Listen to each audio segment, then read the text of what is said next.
I was floored by how much work I'd poured into throwing her birthday bash. The whole thing was my brainchild, every little detail, every buck spent, every late night hunched over plans. I wanted it to be flawless for my wife of 4 years, the woman I'd built my whole world around.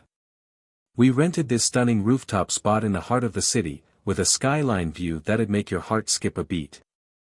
I went all out and got a 5-tier cake, chocolate and vanilla mixed, just how she loves it. There was even one of those fancy champagne towers, like something straight out of a Hollywood flick, with glasses piled high, gleaming under the twinkly lights I shelled out extra for. I even had orchids, vibrant, exotic ones, shipped in from halfway across the globe because she once mentioned they were her dream flowers. It drained my wallet, but I didn't bat an eye. This was her big night, and I wanted her to feel like she was the only star in the sky. There I was, decked out in my sharpest suit, watching her laugh and chat with our 60 guests, buddies, family, folks we'd known forever. I was beat, sure, but damn proud. She looked like a dream in the dress we'd picked out together months back, her hair glowing under the lights just right. I thought to myself, this is it, man. This is what being married is all about, seeing her smile like that. Then she snatched the microphone. I figured she'd toss out something sweet, maybe give me a shout-out for putting this all together. Nope. Instead, she lifted her glass and started gushing about Ethan Morales, calling him, my rock, her voice cutting through the crowd's buzz like a knife. The guy who's been my anchor through the roughest storms, she said. I stood there, glued to the spot, my grin frozen like it didn't know how to quit. Ethan, her coworker, the one she'd name-dropped a few times, always so offhand I never gave it a second thought. My gut twisted, but I told myself to chill, to hear her out. Surely she'd mention me next. She didn't. Instead, she shot me this sly little smirk, like she was about to drop the punchline of the century. She handed me a small gift bag, light as air, and said, "This one's for you, babe." The crowd snickered, thinking it was all cute and playful. I opened it, expecting maybe a nice watch or a tie, something standard. But no. Inside was a folded black t-shirt, some high-end brand, neat as a pin. I held it up, and there, in big white letters, was the word divorced. The room went dead quiet for a split second, then a few awkward chuckles rippled through. She was grinning ear to ear, like she'd just nailed the best prank ever. My hands were trembling as I stared at that word, divorced. For years of marriage, all the times I bent over backward, all the late nights juggling bills or planning nights like this, and she thought this was clever, hilarious. My throat felt like it was on fire. Every eye in the place was on me, waiting to see what I'd do. I could have lost it. Could have chucked that shirt right back at her and bolted. But I didn't. I set the bag down, reached into my pocket, and pulled out the Cartier bracelet I'd gotten her as her real birthday gift. Gold, sleek, pricey, something I'd scrimped and saved for because I knew she'd go nuts for it. I laid it on the table by the cake, right where everyone could see, no speech, no drama. Then I turned and walked out. The cold air slapped my face as I stepped outside, but I kept moving. The chatter, the clinking glasses, the confused murmurs, they all faded behind me. My shoes clicked on the sidewalk, my heart hammering so hard I thought it'd bust right through my chest. I didn't know where I was headed, but one thing was crystal clear, I wasn't going back in there. Not for her. Not for anybody. That t-shirt wasn't just a gag, it was a statement, and I wasn't about to stand there and eat it. The chilly night air hit me like a punch as I stormed out of that rooftop shindig, my tie whipping around in the breeze. I barely made it a few steps before I stopped dead, my fists balled up tight. That bracelet, her birthday gift, the one I'd spent months agonizing over, picturing her flashing that old, heart-melting smile when she wore it, was just sitting there on the table, left behind like some prop for her cruel little prank. And that damn t-shirt, with "divorced" screaming in bold white letters, kept searing itself into my brain, like a brand I couldn't shake. I couldn't just walk away like that. No way was I letting her get the final say, not after she'd made a fool of me in front of everyone we knew. So, I spun around. My feet were moving before my head caught up, hauling me back through those glass doors, past the valet guy who barely got a word out as I blew by him. The party sound slammed into me again, people laughing, glasses clinking, some peppy tune she'd chosen for the vibe. I didn't make eye contact with a soul, not her pals, not mine, not the servers darting around with champagne trays. I beelined for that table, where the cake, the flowers, and that shiny bracelet were still catching the glow of the lights. She was up front, yapping with Ethan, her back to me, probably figuring I'd crawl off to lick my wounds. I snatched the bracelet, its cool metal sliding into my hand, and stuffed it back in my pocket. Nobody said a peep. A couple folks turned, eyes bugging out, but no one stepped in. Maybe they were stunned. Maybe they just didn't give a damn. Either way, I was through. I walked out again, this time for real. The valet had my car waiting, that black sedan I'd bought a couple years back, the one thing I'd put my foot down about when she'd pushed for some flashy, overpriced SUV. I slid into the driver's seat, slammed the door shut, and just sat there for a second, glaring at the dashboard. My phone started buzzing in my pocket. I let it go. The engine roared to life, and I peeled out onto the street, the city lights streaking by like they didn't even exist. About 5 minutes down the road, it kicked off. The first call. My phone lit up on the passenger seat, her name glowing like a taunt. I didn't answer. It rang out, went quiet, then flared up again. And again. By the time I hit the highway, it was relentless, buzz after buzz, her name piling up in missed call alerts. I glanced at it once, just long enough to see the count skyrocket, 10, 20, 50 calls. I kept driving, the road stretching out dark and lonely in front of me. My hands clamped the wheel so hard my knuckles went pale. What did she want? To say sorry? To cackle some more? To justify why she thought handing me that t-shirt in front of everybody was fine? I was past caring. The phone wouldn't quit, like she thought she could break me if she just kept at it. I pulled into my usual spot outside the apartment, my apartment now, and checked the screen, 157 missed calls, all hers. I powered the phone off, and the silence crashed over me like a tidal wave. I sat there in the dark, the engine clicking as it cooled, and something snapped into place inside me. This wasn't just about the party or me walking out. That t-shirt, those calls, her praising Ethan while I stood there like an idiot, it was the end of us. For years of busting my ass, always putting her first, thinking if I just tried a little harder, she'd look at me the way I looked at her. And for what? To be the butt of her big joke. I grabbed my keys and stepped out, the cold nipping at my face again. The apartment building towered over me, silent and familiar. But it didn't feel like home anymore. It felt hollow, like some old skin I'd shed without even noticing. I had no clue what was next, where I'd end up or what I'd do. But one thing was dead certain, I wasn't picking up her calls. Not tonight. Not ever. I'd walked out of that party, yeah, but I'd walked out of our marriage, too. She could blow up my phone all she wanted, I was already long gone. The next morning, I woke up sprawled on Jake's old, lumpy couch in his spare room, the air tinged with the faint smell of stale coffee and dust. My suit jacket lay in a heap on the floor, my tie draped over a chair like some lifeless thing. I'd driven straight to Jake's place after ditching the party, my phone still powered off, those 157 missed calls trapped in the void. Jake didn't pry when I rolled up at his door. He just swung it open, tossed me a cold beer, and let me crash without a word.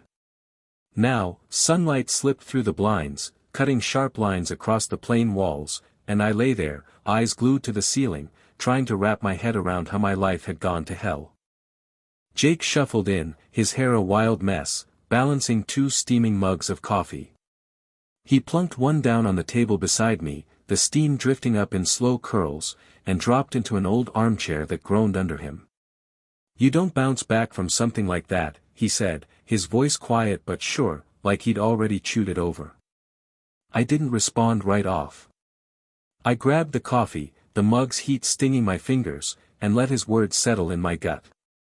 He was dead right. I knew at the moment she handed me that t-shirt, divorced, like it was some cute little gag gift. But it wasn't just the shirt. It was all the stuff leading up to it, the red flags I'd brushed off because I was in love, because I thought that's what you do when you're hitched. I took a swig of the coffee, bitter and bold, and my brain started replaying the whole damn thing, the time she begged me to uproot our lives and move to a new city for her job, swearing it'd pay off. I'd ditched a solid job, boxed up our world, and tagged along. Then there were the promotions I passed up because they'd keep me away from home, and she wasn't a fan of that. We're in this together, she'd say, and I'd nod like it all added up. Vacations? I skipped those, too, picking up extra shifts so she could jet off to conferences, chase her big dreams, and climb her career ladder. I never griped. I thought it was my role to hold it down, to be her rock while she sparkled. And sparkle she did. Everybody adored her, her charm, her laugh, the way she could make any room feel alive. I loved that about her, too. But last night, under those twinkly lights I'd paid a fortune for, she was glowing for someone else. Ethan Morales, her guiding light. Not me. I set the mug down, my hands still jittery from the night before, and glanced at Jake. I gave her my all, I said, my voice gravelly, like it was still half asleep. He nodded, easing back in the chair. Yup. And she handed you a damn t-shirt. That cut deep, but it was the truth. My mind drifted back to the party, 60 people watching her raise a glass to Ethan, 60 people seeing her pass me that gift bag. What were they thinking? Did they chuckle because they were in on her joke? Were they pitying me? Or did they just not give a damn? I'd spent years busting my hump to keep her happy, to keep us solid, and in one night, she turned me into a punchline. The spare room started feeling tighter, like the walls were closing in, so I got up and paced over to the window. Outside, the city was kicking into gear, horns blaring, folks hustling to their jobs. My life used to have that kind of rhythm, busy, driven, always moving towards something. Now it was just me, standing there with a coffee mug and a battered pride. Jake sipped his drink, watching me, not pushing me to spill. He didn't need to. We'd been tight since our college days, he knew me better than just about anybody. What's the plan now? Jake asked, cutting through the quiet. I didn't have a solid answer, not yet. But as I gazed out at the city skyline, something clicked inside me. I wasn't that guy anymore, the one who just went along, grinning and nodding while she ran the show. That guy bailed last night. The bracelet was still tucked in my pocket, its weight pressing against my thigh, a quiet reminder of what I'd reclaimed. Maybe Jake had a point, you don't recover from a blow like that. But maybe you don't need to. Maybe you just keep moving, figuring out who you are when you're not stuck in someone else's glow. I turned to him, my jaw clenched. I'm done being tossed aside, I said, my voice firm. He lifted his coffee mug with a nod. Damn right. About time, man. I kept my phone off for 2 days after that disaster of a party. Those 157 missed calls were still sitting there, but I wasn't ready to deal with them, or her. I holed up at Jake's, crashing on that saggy couch, waking to the sound of his coffee maker chugging away in the kitchen. It was peaceful there, straightforward, and for the first time in forever, I didn't feel like I had to be somewhere or do something for anybody else. But I couldn't stay in hiding forever. I had a life to piece together, a marriage to end, and I wasn't about to let it fester any louder than it already had. So, I made a call, not to her, but to Sarah Delgado, a lawyer a buddy from work had mentioned. She was sharp as a tack, no nonsense, the kind of woman who didn't waste time on fluff. We met at her downtown office, a compact spot with big windows and files stacked everywhere. She didn't bother with a big smile, just gave me a firm handshake and got down to business. "What do you want out of this?" she asked, her pen hovering over a notepad. I leaned back in the chair, the bracelet still in my pocket like a rock I couldn't shake loose. "I want out," I told her. "Clean break, no fuss, no circus." She gave a quick nod, like she'd heard that line 1,000 times. "Smart. I don't do messy divorces. They're a waste of everybody's time." I liked her right off the bat. I laid it all out for her, the party, that damn t-shirt, Ethan, the whole mess. She didn't bat an eye, just jotted notes and fired off questions: how long we'd been married, what we owned, who footed the bills. I explained I'd handled most of it, the apartment, the cars, even that extravagant party. Sarah quirked an eyebrow but didn't say much. By the time the hour was up, she had a game plan. "We'll file quietly," she said. "No public drama. You keep what's yours, she keeps what's hers. If she pushes back, we'll handle it." I trusted her vibe. She had this no BS edge, like she'd seen too many marriages crash and burn to get caught up in the theatrics. For her, it was just another day at the office. For me, it was about staying afloat. I walked out of her office feeling a little less heavy, like I'd offloaded a burden I didn't even know I was hauling. That night, I went back to the apartment, our apartment, though it didn't feel like ours anymore. She wasn't there, probably crashing at her sister's or some friend's place, nursing her ego after I ghosted her calls. I didn't care where she was. I just wanted my space back, plain and simple. The next morning, I headed to work. I'd taken a day off after the party, but now I was itching to get back at it. My job wasn't flashy, project management for a tech company, but I was damn good at it. I strolled into the office, past the cubicles and the humming coffee machine, and plopped down at my desk. My inbox was a disaster, but I didn't mind. I started sifting through emails, crissing the urgent ones, scheduling meetings. It felt good to zero in on something I could actually steer. Around midday, my boss, Mike, swung by. He was a big dude with a booming voice, always rocking ties that clashed with his shirts. "You're back," he said, leaning on my desk. "Heard you had a hell of a weekend." I just shrugged. "Yeah, something like that." He didn't dig deeper, just tapped the folder in his hand. "Got a new client. Pain in the ass. You want in?" I looked up at him. Normally, I'd think twice. Big clients meant late nights, and she used to hate when I wasn't home. But she wasn't calling the shots anymore. "Hell yeah," I said. "I'm on it." Mike flashed a grin. "That's what I'm talking about." The day zipped by like it was on fast forward. I threw myself into the new project, a startup needing a complete system rebuild, and got lost in the nitty-gritty, spreadsheets, schedules, cost breakdowns. It was a tangled mess, tough as hell, and exactly the kind of challenge I needed to keep my mind off things.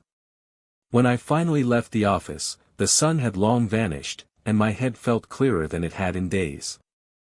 That week, I stopped responding to her texts. They'd started trickling in after the calls dried up, short ones at first, like, "Where'd you go?" or "Can we talk?" Then they got longer, wordy messages about how she didn't mean it, how the whole thing was just a bad joke. I didn't bite. By Friday, Sarah had the divorce papers ready, and I signed them in her office, my hand steady as I gripped the pen. This wasn't about getting even. Hell, it wasn't even about her anymore. It was about me, about clawing back the life I'd let slip through my fingers. That afternoon, Mike called me into his office. "You're knocking it out of the park," he said, leaning back in his chair. "Keep this up, and we're talking a promotion." I gave a quick nod, a small grin creeping onto my face. For the first time in years, I felt like I was gaining ground, not for her, not for us, but for myself. I started running every morning, way before the sun even thought about rising, when the city was still half dozing and the streets belonged to me. It wasn't something I'd mapped out. One morning at Jake's, my brain was buzzing with everything, and I just needed to move. I dug out some old sneakers, a t-shirt, and shorts I hadn't touched in forever, and hit the pavement. That first mile was pure hell, my lungs were screaming, my legs felt like concrete, and I was tempted to turn back. But I kept at it, one foot in front of the other, the cold air stinging my face. When I got back to Jake's, sweat was pouring off me, and my chest was heaving like I'd just gone 10 rounds. It hurt like crazy, but damn, it felt good, like I was peeling away the guy I used to be. I'd spent so long sitting still, waiting for her to see me, to need me, that I'd forgotten what it was like to push my own limits. After that, it became my thing, up at 5 o'clock, out the door by 5:15, pounding the pavement through the dark until the sky started to lighten. Mile after mile, I shook off the baggage, the party, that damn t-shirt, all the times I said yes when I should have said no. That week, I moved back into the apartment for good. She still wasn't there, and I didn't bother asking where she'd run off to. Sarah had served her the divorce papers by then, so maybe she was laying low, plotting her next move. I didn't give a damn. I started making the place mine, chucked those frilly throw pillows she'd picked out, the ones I'd always despised, and swapped them for a simple gray blanket. I shoved the furniture around, turning the living room into something that felt like it belonged to me. It wasn't just about the space, though. It was about taking back who I was. I carved out a spot by the window with a small desk, a lamp, and a stack of notebooks. I started jotting things down, ideas, goals, dreams I'd shoved aside because I never had the time or the nerve. Then came the vision boards, tacked up on the wall with photos of places I wanted to visit, projects I wanted to tackle. I wasn't just fixing up a room, I was piecing myself back together. Work got crazy, but I was all in. That client Mike handed me was a total pain, always changing their mind, nitpicking every detail, but I managed. Late nights at the office bled into early mornings running, then back to my desk with a coffee in hand. I was wiped out, no question, but it was the good kind of tired, the kind you earn when you're building something for yourself. Then one day, I got a call from Max, a young guy I'd met at a networking thing a year back. He was maybe 25, full of wild ideas but no clue how to pull them off. Me and my buddy Jamal, we're starting this company, he said, his voice buzzing with excitement. We need your help. I met them at a Greasy Spoon diner downtown, the kind with sticky tables and waitresses who call you, Honorable. Max had a mop of crazy hair and a laptop plastered with stickers. Jamal was the quiet one, doodling numbers on a napkin. Max and Jamal laid out their big idea, a delivery app tailored for small, local businesses, something grounded and authentic. It was raw and unpolished, but I could see the spark of something real in it. Look, I'm not a coder, I told them straight up. But I can get you squared away, budgets, schedules, a solid roadmap. Their faces lit up like I just dropped a winning lottery ticket in their laps. I started meeting with them weekly, hashing out numbers, timelines, and guiding them through the mess of it all. It wasn't a paid gig, but that didn't bother me. Helping them build something from the ground up felt right, like I was part of something fresh and alive.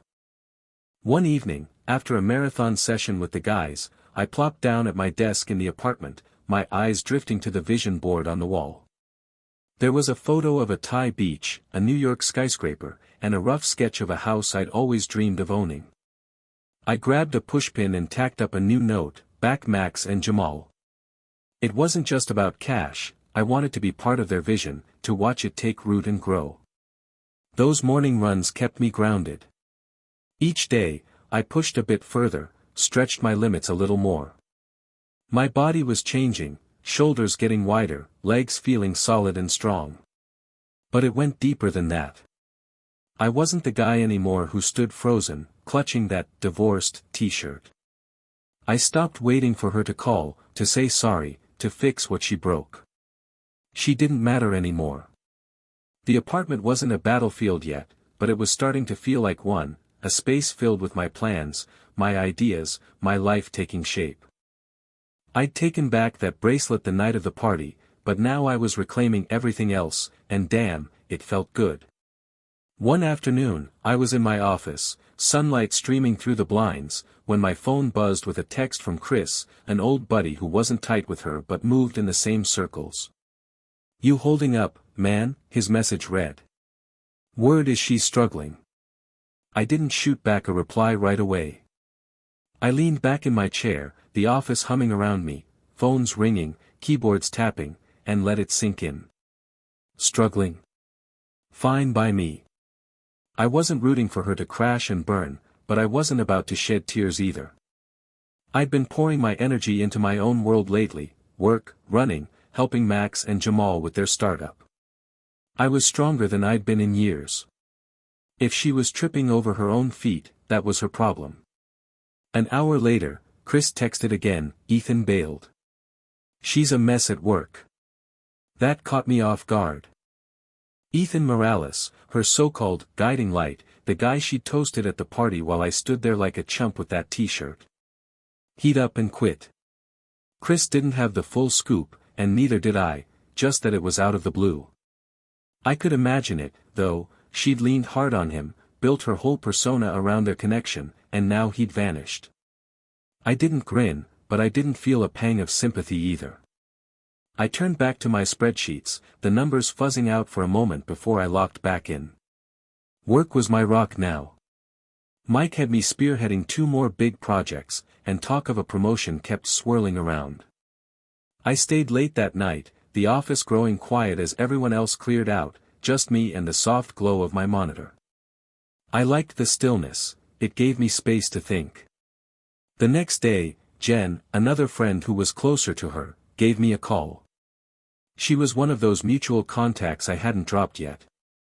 She tried launching a podcast, Jen said, her tone cautious, like she wasn't sure I'd care. It flopped hard. 1 episode, and people tore it apart. I was driving home, the phone on speaker, city lights flashing by. "Huh," I muttered, keeping it brief. Jen kept talking. "She's back to posting online, trying to win her followers over, but it's falling flat. People keep bringing up the party." My hands tightened on the steering wheel. The party. That damn t-shirt. I didn't say much, just let Jen ramble until she petered out. "Thanks for the heads up," I said, then hung up. I didn't need to hear any more about her unraveling. She was crumbling, bit by bit, and it didn't shock me one bit. She always had a knack for dazzling when life was smooth, when someone, me, Ethan, whoever, was propping her up. Now those supports were gone, and she was floundering, lost without a stage to shine on. Meanwhile, my life was hitting its stride. A week later, Mike called me into his office, dropped a folder on his desk with a thud, and said, "You're speaking at a seminar next month. Local business event. They want you specifically." I blinked, caught off guard. "Me?" His big, hearty laugh filled the room. "Yeah, you, man. You're on fire lately. People are taking notice." I walked out of there feeling like I could touch the sky. A seminar wasn't earth-shattering, but it was mine, something I'd earned through my own grit. Then came the real game-changer. An email popped into my inbox from a guy I'd met at a conference years ago, some high-flying professor type. "We're putting on a business summit in Dubai," it read. "Would love for you to guest lecture. Your name keeps coming up." Dubai. I stared at the screen, letting the words settle in. I'd gone from the guy footing the bill for her extravagant party to the guy getting invites to speak halfway around the world. I fired back a quick, "count me in," without a second thought. That evening, I met up with Max and Jamal at the diner again.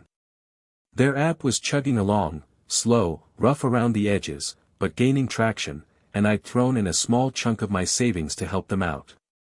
"You're like our ace in the hole," Max said, grinning over a pile of fries. Jamal gave a quiet nod, his excitement clear even if he didn't say much. Being part of their hustle, feeling needed in a way I never did with her, it lit something up in me. Back at the apartment, I pinned "Dubai" to my vision board, right beside the Thai beach and the sketch of my dream house. Those morning runs kept me centered, my feet hitting the pavement every day before dawn, my breath clouding in the crisp air. I was up to 6 miles now, my frame leaner, my head clearer. She was fading, her job, her podcast, her social media clout, while I was climbing, seminars, lectures, startups. The world that used to orbit her was starting to spin my way, and I wasn't glancing back. I didn't hate her. Truth be told, I barely thought about her anymore. But hearing she was struggling while I was soaring, that felt like justice, not loud or messy, but the quiet, steady kind that didn't require a fight. One evening, I was sifting through some old paperwork at the apartment, the desk lamp casting a warm pool of light, when I stumbled on it, an envelope wedged between tax forms and stray receipts. It wasn't from Sarah or anything formal. It was handwritten, her familiar, looping scrawl spelling out my name. I froze for a second, my fingers lingering over it. I hadn't heard from her in weeks, not since her texts fizzled out and the divorce papers were finalized. Part of me wanted to chuck it in the trash without a glance, but curiosity won out. I pulled it open, the thick paper crisp in my hands, and unfolded 4 pages of her words staring me down. I sank into the chair, the wood creaking under me, and started reading. I didn't mean it, she wrote first, her pen digging into the page like she was trying to make me believe it. The t-shirt was supposed to be a laugh, a dumb prank. I never thought you'd walk out. I paused, my jaw clenching. A prank. That's what she was still calling it, even now, after 60 people watched her toast Ethan, after I stood there holding that divorced shirt like some prop in her one-woman show.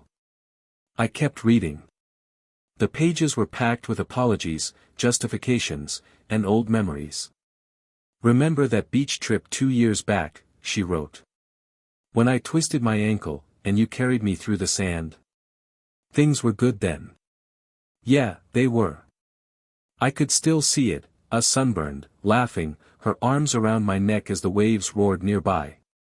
But that was before the cross-country moves, the sacrifices, the slow slide into me being the guy who paid the bills while she chased her next big moment. Her letter took a softer turn, her words gentler. I miss you, she wrote. I didn't get how much I leaned on you until you were out the door. I set the pages down for a moment, my eyes fixed on the blank wall. Needed me, huh? She needed me to throw her that big party, to bankroll her ambitions, to stand there like a prop while she gushed over Ethan. But the real me, not the yes-man husband who went along with everything. She hadn't given that guy a second thought in ages. I picked up the letter again, flipping to the final page. I'm sorry, she scribbled, again and again, like she was stuck on repeat. I screwed up. I want to make it right. Make it right? I almost let out a dry chuckle. What was there to patch up? The marriage was over, papers signed, apartment divided, her stuff cleared out. She'd handed me that divorced t-shirt, expecting me to laugh it off, come crawling back, and slip back into my old role. I read the whole thing through once, cover to cover, then folded it neatly. No tearing it up or setting it on fire like some big Hollywood moment. I just pulled open the desk drawer, the one holding my birth certificate, passport, and a couple of faded photos, and tucked it inside. It wasn't garbage, not quite. It was evidence, a snapshot of who I'd been, who she'd been, and what we'd let slip away. But it didn't change a damn thing. I wasn't writing her back. I wasn't picking up the phone. For years, I'd waited for her to notice me, to say something like this, but now that she had, it rang empty. Her words were too late, too thin. I stood up, grabbed a glass of water, and leaned against the window, the city lights twinkling below. My vision board was tacked up nearby, Dubai, Thailand, Max and Jamal's startup. That's where my focus was now, not on her letter, not on what used to be. I kept thinking about that party, the sly smirk she wore when she handed me that gift bag. She didn't mean it. Come on. She'd meant every second of that stunt, meant to strut her new life with Ethan in front of everyone we knew. Now, with him gone and her career wobbling, she was flailing, grasping for the safety net I'd always been. But I wasn't that guy anymore. The next morning, I hit my usual running route, the air sharp and cold in my chest. 6 miles stretched into 7, my legs driving harder, my head crystal clear. The letter didn't cross my mind. Instead, I thought about the seminar coming up, the Dubai lecture, the app launch with Max and Jamal. When I got back, I showered, threw on some clothes, and headed to work. Mike caught me in the hallway, flashing a grin. "You're tearing it up these days," he said. "Don't slow down." I gave a nod, feeling the weight of it, not her weight, not anymore, but my own. That letter stayed in the drawer, a shadow I didn't need to wrestle with. She could miss me all she wanted. I was done missing her. One night, after a long grind at the office, I sat at my desk with a cold beer, the city buzzing outside my window. I didn't plan it, but I grabbed a notebook and started writing. At first, it was raw and messy, spilling out the party, that damn t-shirt, those 157 missed calls. I put down how it felt to stand there, gut punched and humiliated, with her smirking and the crowd chuckling. I wrote about walking out, grabbing the bracelet, and driving off into the night. It wasn't for anybody else, just me, a way to dump the weight from my head onto the page. But as I kept at it, night after night, it morphed into something bigger. It wasn't just about her or what we'd been anymore. It was about what came next, the morning runs that cleared my mind, the life I was carving out, the old me who'd nodded along to her every whim and the new me who'd learned to say no. Pages stacked up, each one like a brick in a wall I was building to shield myself. One evening, after a run, I typed it all into my laptop. Seeing it on the screen felt different, cleaner, more real. I'm not sure what pushed me, but I hit publish on some random blog site, no name attached, just the words of some nameless guy laying it all bare. I titled it 157 Missed Calls, not because I wanted her to stumble across it, but because it felt right. Then I shut the laptop and forgot about it. A week later, I checked the blog site. There were comments, tons of them. "This hits home," one read. "Every word cut deep," another said. Strangers from places I'd never heard of were diving into my story, relating to it in ways I hadn't expected. I sat there, glued to the screen, my pulse racing. This wasn't just my tale anymore. It belonged to them, too. I kept at it, pouring my thoughts out. Every few days, I'd drop a new post, how running brought me back to life, how work became my anchor, how I stopped giving a damn about her opinion. The blog took off, hundreds of views snowballed into thousands. Emails started flooding in, folks thanking me, asking for advice. "How do you keep going after that kind of hurt?" one wrote. "What do you do when you're stuck in place?" another asked. I replied, not pretending to be some guru, but just a guy who'd been through the ringer and figured it out one step at a time. It wasn't about her crashing or me settling scores. It was about picking myself over everything else, about waking up each day and building something fresh. One morning, over coffee with Jake, I let it slip. "I've got this blog thing going," I said, shrugging like it was nothing. "People seem to dig it." He cocked an eyebrow, smirking. "What, you're a hotshot writer now?" I chuckled. "Nah, just a dude with a keyboard." But it was bigger than that, and I knew it. The next week, I was grabbing a coffee downtown when a woman stopped me. "Are you the 157 guy?" she asked, her eyes wide with recognition. I froze, my cup halfway to my lips. Maybe." She broke into a smile. "I read your posts. They got me through my breakup." "Thank you." I didn't know how to respond, so I just nodded, muttered something about being happy it helped. She walked off, and I stood there, floored. This was real now, not just words on a laptop screen. People were finding me, knowing me. The blog snowballed into a movement. I kicked off a newsletter, then a social media page. 157 missed calls, became its own thing, readers latched onto the name, shared it, made it theirs. Companies started reaching out, wanting me to speak or write for them. I dipped my toes in with a few small gigs, like a local workshop where I shared what it's like to rebuild after betrayal. 50 people showed up, hanging on every word, clapping when I wrapped up. Then bigger opportunities rolled in, panels, podcasts, even a guest piece for a magazine. I wasn't hiding anymore. I slapped my name on it and owned it. Max and Jamal jumped on board, too. "You gotta brand this," Max said one night at the diner, his laptop open to the app's latest stats. "T-shirts, man. Not divorced, but something with heart." I laughed, but he wasn't joking.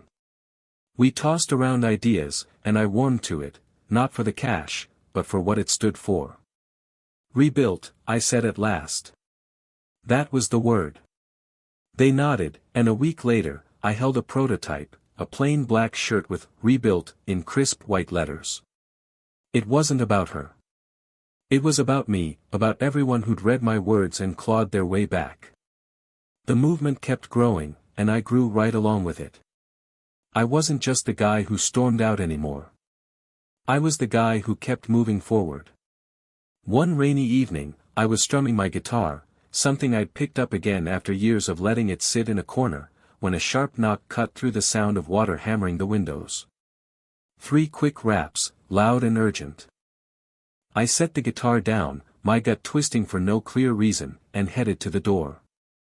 When I swung it open, there she was. No umbrella, no jacket, just her, drenched to the core. Her hair was plastered to her face, mascara running in dark streaks down her cheeks. For a split second, I didn't know who I was looking at, not the polished, confident woman who'd smirked at me under those party lights. She looked small, broken, like the rain had stripped away everything she once was. "Can I come in?" she murmured, her voice barely cutting through the rain. I didn't answer right away, just shifted to the side and let her slip past. She trailed water across the floor, leaving small puddles near the couch, but I didn't give it a second thought. I closed the door, turned to face her, and crossed my arms, waiting.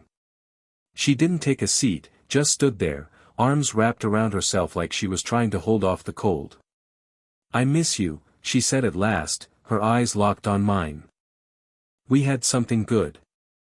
I didn't flinch, didn't budge.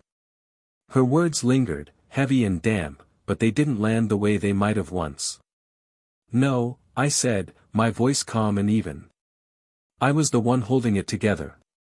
You just got to ride the wave." She recoiled, like my words had stung, and then the tears started, soft at first, then harder, her shoulders trembling. "I screwed up," she choked out between sobs. "I get it now, the party, Ethan, everything. I was an idiot. I didn't want to lose you." I stood there, watching this woman I'd loved for years break down in my living room, waiting for some feeling to hit me, rage, sorrow, anything. But nothing came. I'd already worked through the pain, the betrayal, the slow realization I'd been invisible to her. I'd grieved it all months ago, step by step on those morning runs, word by word on my blog.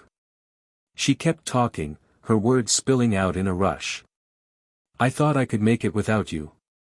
The job, the podcast, all of it, it's fallen apart.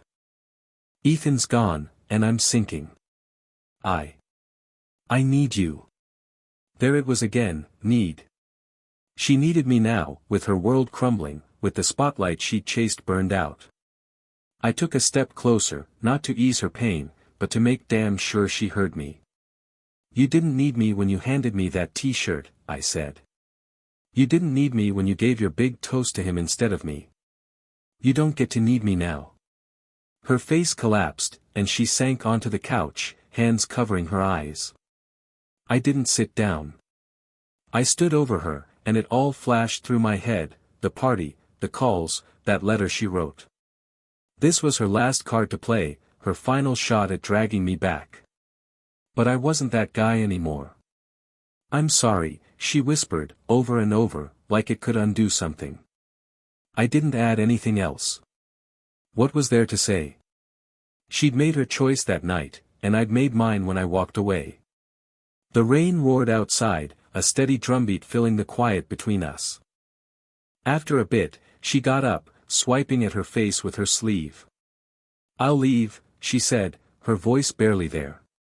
I nodded, opened the door, and watched her step back into the downpour.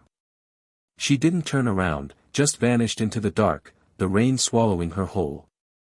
I shut the door, locked it, and stood there for a moment, soaking in the silence. It was done. Truly done, not just the divorce or the paperwork, but the part of me that still wondered if she'd come to her senses. She had, and it didn't change a thing. That night, I called Jake. You free? I asked. He was, so I grabbed my guitar and headed over. The rain had eased to a light mist by then, the streets gleaming under the streetlights. We ended up on his rooftop, the city stretching out below, the damp air cool on my face. I strummed a few chords, he tapped out a rhythm on the railing, and we didn't mention her. We didn't need to. The music filled the gaps, raw and simple, and for the first time in forever, I felt a quiet peace, the kind that sinks deep into your bones. She was gone, and I was still standing. I stood backstage in Milan, the low buzz of the crowd filtering through the thick curtain, my hand steady but my pulse kicking up just a notch. It was exactly a year since that night, the party, the t-shirt, the moment I walked out and took my life back. Now here I was, in a sharp conference center halfway across the globe, about to deliver a keynote to a packed house. Rebuilding after betrayal, they'd titled it, my name printed bold on the program. I straightened my tie, smoothed my jacket, and drew a deep breath. The stage manager gave me a quick nod, and I stepped into the spotlight. The crowd's cheers crashed over me like a tide, hundreds of eyes fixed on me, waiting. I strode to the microphone, my shoes clicking sharp against the stage. For a fleeting moment, it all came rushing back, that rooftop party, her sly grin, that divorced t-shirt clutched in my hands. Then I flashed a grin of my own. I once shelled out for a birthday bash where I got handed a t-shirt that said, divorced, I began, my voice steady and bold. A soft chuckle rippled through the audience, but I didn't let up. 5 minutes later, I took back the gift I'd given her, and my whole damn life along with it. The room went still, everyone leaning forward, and I kept rolling. I told them about those 157 missed calls, how I walked out that night and never looked back. I shared how I started running at dawn to feel alive, how late nights at work became my lifeline, how my blog grew into a movement. I didn't drop her name, didn't need to. This wasn't her story anymore. It was mine, and it was for the people out there who'd been shattered and pieced themselves back together. I talked about signing the divorce papers with Sarah, throwing my energy into Max and Jamal's startup, and strumming my guitar on Jake's rooftop in the rain. Betrayal doesn't break you, I said, scanning the crowd. It's a doorway. You choose whether to step through. The words poured out, natural and real. When I wrapped up, the applause erupted, loud, relentless, echoing through the auditorium. I stepped back, my chest tight, not with hurt, but with something deeper, pride, maybe, or just the solid feeling of knowing I'd come this far. Backstage, I was mobbed, event organizers, audience members, some guy with a podcast mic begging for a quick chat. I said yes to him, to a couple others, shaking hands, grinning, soaking in the buzz. Later, in my hotel room, the Milan skyline sparkling outside, I grabbed my phone and scrolled through the blog's comments, fresh ones from that day, some from people who'd been in the crowd. You changed how I see things, one read. I'm stepping through that door, another wrote. I set the phone down and leaned back, letting the quiet sink in. A year ago, I was the guy footing the bill for everything, her cake, her flowers, her big dreams, only to walk away with a t-shirt and a battered ego. Now, here I was, speaking in Milan, fresh off Dubai, with more invites stacking up.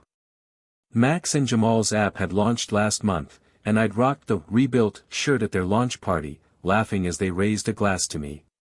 Jake had shot me a text that morning, 1 year, brother. You're a damn legend. I didn't feel like a legend. I felt like me, tougher, yeah, but still the guy who liked his coffee strong and his runs long. Back home, the bracelet sat in my desk drawer next to her letter, but I hadn't touched it in months. It didn't hold any weight anymore. Neither did she. Jen mentioned she'd moved somewhere new, trying to start fresh, but I didn't dig for details. That book was closed. I stood up, poured a glass of water, and leaned against the window, the city stretching out below. The horizon was vast, limitless, and my mind drifted to what was next, more talks, maybe a book deal, helping Max and Jamal scale their business. The blog had become a brand, 157 missed calls, a battle cry for folks like me who'd turned hurt into strength. That night, I'd answered one call, the one I made to myself when I walked out. It was never about getting even. It was about remaking myself, about pushing forward when everyone expects you to crumble. The echo of the crowd's applause lingered in my head, not for her, not for what we were, but for me. I raised my glass to the skyline, a quiet nod to the man I'd become, and knew I'd keep moving forward, no matter what.